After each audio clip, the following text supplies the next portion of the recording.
Selamlar. Bugünkü incelememizde gerçekten ilginç bir metin var elimizde. Evet, yani adı Thor'un Tekici. Bir hayran kurgusu bu. Aynen. Ama işin tuhaf yanı yani Marvel var, İskandinav mitolojisi var. Bir de bizim Cüneyt Arkın var. Hepsini bir araya getirmiş. Tam bir kültürel kokteyl olmuş diyebiliriz. Hikayenin merkezinde de şey var, hani Odin'le babasıyla papaz olan Thor. Evet, çekici Mjolnir ya da metindeki adıyla Tekici. İşte o Tekici dünyaya fırlatılıyor, sonra Thor geliyor, Loki geliyor derken bir de bakıyoruz Cüneyt Arkın'ın Asgard'la bir bağlantısı çıkıyor ortaya. Bizde işte bu oldukça özgün kurgunun en çarpıcı, en akılda kalıcı kısımlarını konuşacağız bugün. Aynen öyle, bakalım neler çıkacak. Peki, başlayalım o zaman. Thor dünyaya iniyor malum hem çekicini alacak hem de aşkı, Jane Foster. Bilim insanı olan Jane, evet. Ama tabii dünyada yaşamak için para lazım. Jane'in stajyeri Darcy buluyor galiba işi. Evet, Darcy aracılığıyla bir inşaat şantiyesinde işe giriyor. Türk bir müteahhit Temel Bey diye biri. Ne olarak giriyor işi? Kalıpçı. Hem de bayağı iyi bir kalıpçı oluyor. O meşhur çekiciyle yani tekiciyle kalıp çakıyor düşünsene. Vay canına. Kısa sürede efsane oluyor şantiyede. Hatta Türkçe öğreniyor, bir de üstüne Karadeniz şivesi kapıyor. İnanılmaz. Bir de boş zamanlarında Cüneyt Arkın filmleri mi izliyormuş? Aynen, sıkı bir hayranı oluyor. Yani Asgard tanrısı dünyada inşaat işçisi, Karadeniz şivesiyle konuşuyor ve Cüneyt Arkın hayranı. Bayağı eğlenceli bir adaptasyon olmuş. Tam bu sırada da Asgard'da Loki sıkılıyor. Tabi Loki bu, durur mu yerinde? Heimdall'ı kandırıp Odin kılığına falan girip o da dünyaya geliyor. Geliyor ve abisiyle Cüneyt Arkın filmleri izlemeye başlıyorlar. Sonra da o meşhur teoriyi geliştiriyorlar değil mi? Evet, evet. Cüneyt Arkın'ın duruşu, tavırları, hele o soyalı, Cürekli Batur. Kürekle batır. Loki diyor ki, bu adam kesin Asgard'dan, Cürek şehrinden gelmiş olmalı. Filmlerdeki o yenilmezliği falan da cabası. Cürek şehri mi varmış Asgard'da? Bu kurguya göre evet. İşte yerel bir ikonu alıp hani evrensel mitolojiye böyle bağlıyorlar. Yeşilçam'la Asgard aynı kökte buluşuyor resmen. Çok yaratıcı gerçekten. Peki ne yapıyorlar bu teoriyle? Dururlar mı?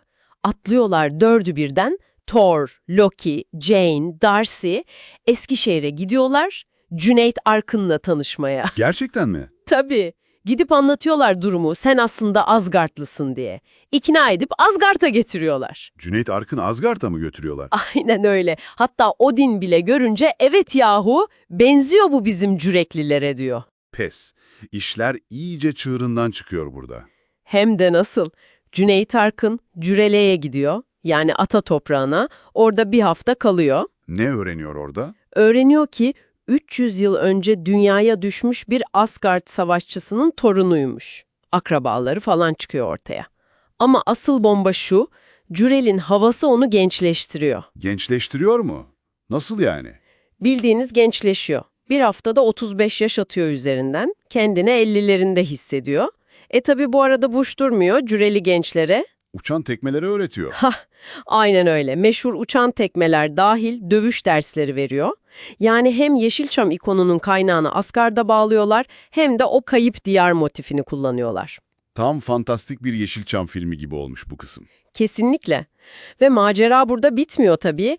Tam o sırada Asgard'a saldırı oluyor. Kim saldırıyor? Ölüler diyarı Helheim. Odin yardım istiyor diğer diyarlardan ama kimse oralı olmuyor. Ne olacak şimdi? Sahneye kim çıkıyor dersiniz? Cüneyt Arkın.